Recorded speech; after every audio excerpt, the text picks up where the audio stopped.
पहिल्यांदा तर या राज्य सरकारने असा कुठलाही निर्णय घेतलेला नाही।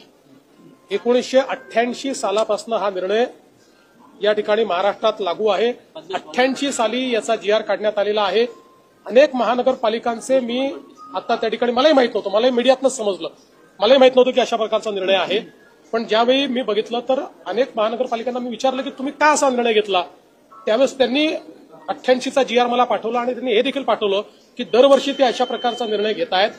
अगदी उद्धव ठाकरे मुख्यमंत्री होते तेव्हाही त्यांनी घेतलेल्या निर्णयाची प्रत त्यांनी मला पाठवली, जी तुमच्याकडे मी कधीही त्या ठिकाणी देऊन देईल।